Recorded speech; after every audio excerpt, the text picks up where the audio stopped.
Hello guys, कैसे हैं आप लोग। उम्मीद करता हूँ सब घर में होंगे, सब ठीक होंगे, सब ज़बरदस्त होंगे। एक बहुत ही अच्छी खासी रिक्रूटमेंट आई हुई है उत्तर प्रदेश की तरफ से। UPRVUNL में रिक्रूटमेंट 2020 की है। असिस्टेंट इंजीनियर की पोस्ट है, टेक्नीशियन की पोस्ट है और बहुत सारी वैकेंसी आई हुई है अलग अलग डिपार्टमेंट में और अलग अलग पोस्ट के लिए। और टोटल 353 वैकेंसी आई हुई है। और इस फॉर्म को भरने की जो डेट है वो बहुत पहले आ चुकी थी और बहुत पहले ख़त्म भी हो चुकी थी, लेकिन फिर से एक्सटेंड कर दिया गया है कुछ रीज़न के कारण, लॉकडाउन के कारण या आप जो कारण समझ लीजिए। लेकिन अभी फॉर्म एक्सटेंडेड है, आप इस फॉर्म को भर सकते हैं। और जनरल कैटेगरी को फॉर्म भरने के लिए फ़ी का पेमेंट करना होगा 1000 रुपये। और यदि आप SC ST और PH कैटेगरी के हैं तो आपको 700 रुपीज़ पे करना होगा। और इस फॉर्म को भरने की जो लास्ट डेट है वो 18/7/2020 यानी कि 18 जुलाई 2020 को रखी गई है। और इस फॉर्म को यदि आप भर देते हैं उसके बाद पेमेंट करने की जो लास्ट डेट है वो 20/7/2020 को रखी गई है। ये हो गया कुछ इंपॉर्टेंट डेट्स की। अब हम लोग बात कर लेते हैं कुछ इंपॉर्टेंट यहाँ पे कौन कौन से पोस्ट में आप लोग भर सकते हैं और कौन कौन से डिपार्टमेंट में कितनी कितनी पोस्ट है। तो सबसे पहले मैं बता देना चाहता हूँ कि यहाँ पे सहायक अभियंता प्रशिक्षु ENM में आपका टोटल 11 पोस्ट है, जिसमें कि 4 जनरल की पोस्ट है, 3 OBC की पोस्ट है और 3 SC की पोस्ट है। और विद्युत में आपका टोटल 8 पोस्ट है, जनरल की 4 पोस्ट है, OBC की 3 पोस्ट है, SC की 1 पोस्ट है। इलेक्ट्रॉनिक्स एंड इंस्ट्रूमेंटेशन में 6 पोस्ट है, जनरल की 2 पोस्ट है और OBC की 1 पोस्ट है और SC की 2 पोस्ट है। उसके बाद सहायक अभियंता प्रशिक्षु जानपाद में आपका टोटल 13 पोस्ट है, जिसमें जनरल की 8 पोस्ट है और OBC की 1 पोस्ट है। उसी तरह से कंप्यूटर साइंस में भी टोटल 3 पोस्ट थी। और उसी तरह से सहायक समीक्षा अधिकारी में टोटल 10 पोस्ट है और स्टाफ नर्स में 18 पोस्ट है और फार्मासिस्ट में 17 पोस्ट है। टेक्नीशियन ग्रेड सेकेंड में आपका टोटल फीटर का 78 पोस्ट है। आप लोग को शिकायत रहता था या बहुत सारे डिपार्टमेंट वाले को शिकायत रहता था कि वो लोग ITI किए हैं तो उन सारों का वैकेंसी नहीं निकलता था, तो यहाँ पे देख लीजिए उन सारों के लिए वैकेंसी आया हुआ है। इलेक्ट्रीशियन में 139 वैकेंसी है, इंस्ट्रूमेंट में 46 वैकेंसी है। अलग अलग कैटेगरी में यहाँ पे डिवाइडेड है। आपका जनरल में फिटर की 33 वैकेंसी है, इलेक्ट्रीशियन की 58 वैकेंसी है, इंस्ट्रूमेंट में 21 वैकेंसी है, ये जनरल कैटेगरी की। और फिटर की बात की जाए OBC कैटेगरी की तो 21 पोस्ट है, इलेक्ट्रीशियन की 37 पोस्ट है और इंस्ट्रूमेंट की 12 पोस्ट है। ठीक उसी प्रकार आपका फिटर में SC के लिए 16 पोस्ट है और इलेक्ट्रीशियन में SC के लिए 29 पोस्ट है और इंस्ट्रूमेंट में SC के लिए 9 पोस्ट है। ये पोस्ट की बात हो गई। यदि आप लोग को पोस्ट से रिलेटेड कुछ और डिटेल में नॉलेज चाहिए तो आप इस नोटिफिकेशन को डाउनलोड कर सकते हैं। डिस्क्रिप्शन बॉक्स में मैं लिंक दे दूंगा, वहाँ से जाके आप जिस कैटेगरी में फॉल करते हैं वहाँ पे आप चेक कर लीजिए कि आप जिस कैटेगरी में हैं उसकी कितनी पोस्ट आई हुई है। लेकिन मैं एक बात बता देना चाहता हूँ कि सीट आवश्यकता अनुसार घट बढ़ सकती है। ये डिपेंड करेगा कि जिस समय रिक्रूटमेंट हो रहा है, यदि उस समय कुछ और ऊपर नीचे होता है रिक्रूटमेंट का, कुछ एम्प्लॉय रिटायर कर जाते हैं तो ये लोग बढ़ा घटा भी सकते हैं। और यदि आपको रिजर्वेशन लेना है तो आप ये सुनिश्चित कर लें कि आप उत्तर प्रदेश के निवासी हैं, मूल निवासी हैं वहाँ के, तभी आपको रिजर्वेशन का फ़ायदा मिलेगा। अन्यथा यदि आप दूसरे राज्य से बिलोंग करते हैं तो आपको रिजर्वेशन का फ़ायदा नहीं मिलेगा। उसके बाद वेतनमान की बात की जाए, सैलरी की, तो सहायक अभियंता प्रशिक्षु ENM में लेवल 10 के हिसाब से 56,100 से लेके 1,77,500 की सैलरी है। सहायक अभियंता प्रशिक्षु जानपाद में आपका लेवल 10 के हिसाब से 56,100 से लेके 1,77,500 की सैलरी है। और लेखाधिकारी प्रशिक्षु में लेवल 10 के हिसाब से 56,100 से लेके 1,77,500 की सैलरी है। और सहायक समीक्षा अधिकारी में लेवल 6 के हिसाब से 36,800 से लेके 1,16,500 की सैलरी है। स्टाफ नर्स में भी लेवल 6 के हिसाब से 36,800 से लेके 1,16,500 की सैलरी है। और फार्मासिस्ट में भी लेवल 5 के हिसाब से 29,800 से लेके 94,300 की सैलरी है। और टेक्नीशियन ग्रेड सेकेंड में लेवल 4 के हिसाब से 27,200 से लेके 86,100 की सैलरी है। ये आपको सैलरी मिलेगी। उसके बाद कुछ एजुकेशनल क्वालिफिकेशन की बात की जाए, एलिजिबिलिटी क्राइटेरिया क्या है। यदि आप मैकेनिकल से हैं तो mechanical engineering, production, industrial engineering, production and industrial engineering, thermal, mechanical, automation और पावर इंजीनियरिंग में फुल टाइम डिग्री आपके पास है तभी आप इस फॉर्म को भर सकते हैं। उसके बाद इलेक्ट्रिकल की बात की जाए तो इलेक्ट्रिकल में electrical and electronics, electrical and instrumentation control, power system and high voltage, power electronics और पावर इंजीनियरिंग में यदि आपके पास फुल टाइम डिग्री है तो आप इस फॉर्म को भर सकते हैं। एंड इलेक्ट्रॉनिक्स एंड इंस्ट्रूमेंटेशन की फुल टाइम डिग्री आपके पास होनी चाहिए। इलेक्ट्रॉनिक्स इंजीनियरिंग में इलेक्ट्रॉनिक्स या फिर इलेक्ट्रॉनिक्स एंड टेली कम्युनिकेशन की डिग्री होनी चाहिए। यदि आपके पास ऐसा डिग्री है तो आप इस फॉर्म को भरने के लिए एलिजिबल हैं। उसके बाद कंप्यूटर साइंस की बात की जाए तो computer science and information technology की डिग्री आपके पास होनी चाहिए। यदि आपके पास ऐसा डिग्री है तो आप इस फॉर्म को भर सकते हैं। एक बात सुनिश्चित कर लें कि आपका 65% मार्क्स होना चाहिए डिग्री में, तभी आप इस फॉर्म को भर सकते हैं। उसके बाद अलग अलग एज रिलैक्सेशन के लिए अलग अलग छूट का प्रावधान है, तो आप वो देख सकते हैं।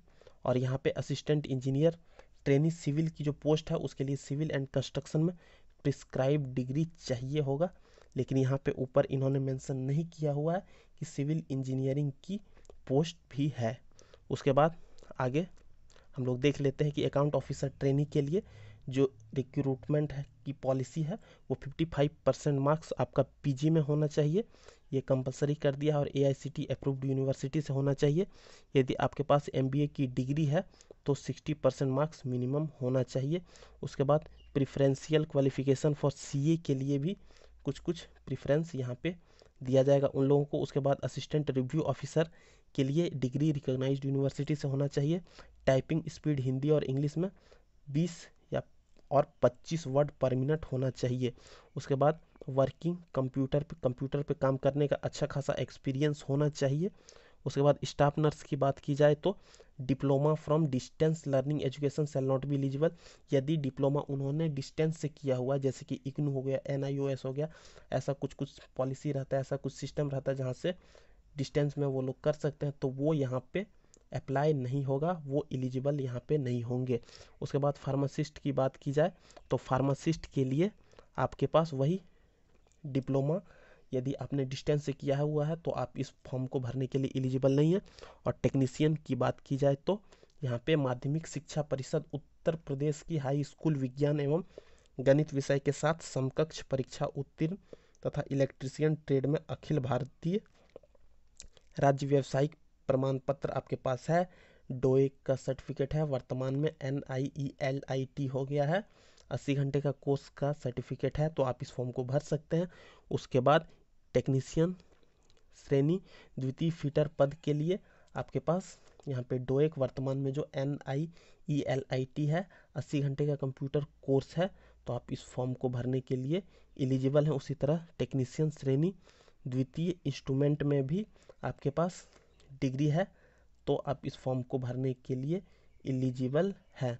उसके बाद आवेदन करते समय ITI परीक्षा उत्तीर्ण होना चाहिए। यदि आप इस फॉर्म को भरने के लिए एलिजिबल हैं तो आप ये सुनिश्चित कर लीजिए कि आपका पास सारा डॉक्यूमेंट पहले से मौजूद है और ITI का आपने जो एग्ज़ाम दिया था या फिर आप यदि एग्ज़ाम दे रहे हैं तो वो आपके पास डिग्री होना चाहिए।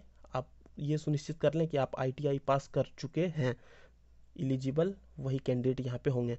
अब एज कैलकुलेशन की बात की जाए तो 1/1/2020 को रेफरेंस पॉइंट मान के एज का कैलकुलेशन किया जाएगा। मिनिमम एज 21 साल है, मैक्सिमम एज 40 साल है। यहाँ पे अलग अलग के लिए अलग अलग एज की कैलकुलेशन यहाँ पे की गई है। लेखाधिकारी के लिए 21 से 40 है, सहायक समीक्षा अधिकारी के लिए 21 से 40 है और स्टाफ नर्स के लिए 18 से 40 है और फार्मासिस्ट के लिए 18 से 40 है। टेक्नीशियन के लिए 18 से 40 साल रखी गई है। उसके बाद आयु में छूट दिया जाएगा 5 साल का यदि वो SC ST हैं और उत्तर प्रदेश के मूल निवासी हैं, तभी उनको एज में छूट दिया जाएगा। यदि वो OBC में हैं तो 3 साल का छूट उनको दिया जाएगा और आरक्षण वहीं के पब्लिक को मिलेगा। फ़ी की बात की जाए तो SC ST और उत्तर प्रदेश के यदि मूल निवासी हैं और वो SC ST में हैं तो 700 रुपये पे करना होगा। यदि जनरल कैटेगरी के हैं या फिर SC ST को छोड़ के किसी भी कैटेगरी के हैं तो उनको 1000 रुपये पे करना होगा फॉर्म भरने के लिए। अब सिलेक्शन प्रोसेस की बात की जाए तो सिलेक्शन प्रोसेस में सहायक अभियंता प्रशिक्षु E&M के लिए यहाँ पे इन्होंने रखा हुआ है कि उनका एक प्रथम चरण में सीबीटी टेस्ट लिया जाएगा, जिसमें सभी प्रश्न एमसीक्यू टाइप के होंगे और सीबीटी 3 घंटे की होगी। और सीबीटी टेस्ट में अनुसूचित जाति व अनुसूचित जनजाति के अभ्यर्थियों को न्यूनतम 28% और अन्य श्रेणी के लिए 33%, मतलब कि SC/ST के हैं तो 28%। यदि आपका CBT 1 में आता है तो आप पास है, और उसके बाद 33% मार्क्स यदि आपका CBT 1 में आता है और जनरल कैटेगरी में है तो आप इस फॉर्म को भरने के बाद इस एग्ज़ाम में पास हो जाइएगा CBT में, यदि आपका इतना स्कोर आता है तो। और सहायक अभियंता प्रशिक्षु E&M के लिए CBT में शॉर्टलिस्ट होइएगा 3 गुना कैंडिडेट, और उसके बाद उसमें 20 अंक निर्धारित किया गया है साक्षात्कार के लिए। उसी तरह सहायक समीक्षा अधिकारी के लिए भी CBT 1 होगा। अब यहाँ पे एग्ज़ाम प्रोसेस की बात की जाए तो असिस्टेंट इंजीनियर E&M के लिए 150 मार्क्स पूछा जाएगा। Electrical, mechanical, electronics and instrumentation के लिए पार्ट 1 में और पार्ट 2 में 50 क्वेश्चन पूछा जाएगा आपसे। जनरल हिंदी, जनरल नॉलेज और रीजनिंग का, और 1 मार्क्स आपको सही आंसर के लिए दिया जाएगा और 0.25 मार्क्स आपको काट लिया जाएगा गलत आंसर यदि आप देते हैं तो। और असिस्टेंट इंजीनियर ट्रेनी सिविल के लिए आपका 150 क्वेश्चंस रहेगा पहला पार्ट में, और दूसरा पार्ट में 50 क्वेश्चंस रहेगा जनरल हिंदी, जनरल इंजीनियरिंग और रीजनिंग के लिए।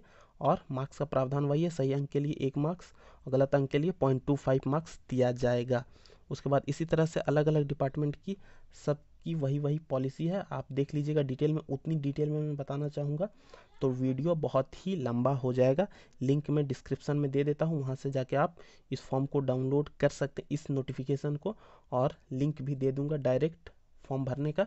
वहाँ पे जाके आप इस फॉर्म को जल्दी भर दीजिए। बहुत ही अच्छी खासी अपडेट है और सरकारी नौकरी की बात है। आपको बहुत ही अच्छी खासी नौकरी मिलेगी यदि आप इस एग्ज़ाम को पास कर लेते हैं तो। अगर आप लोगों को ये वीडियो अच्छा लगा और आपको लगता है कि इस वीडियो से आपको कुछ बेनिफिट हुआ है तो आप हमारे चैनल को लाइक, शेयर, सब्सक्राइब कर सकते हैं। धन्यवाद। जय हिंद। वंदे मातरम।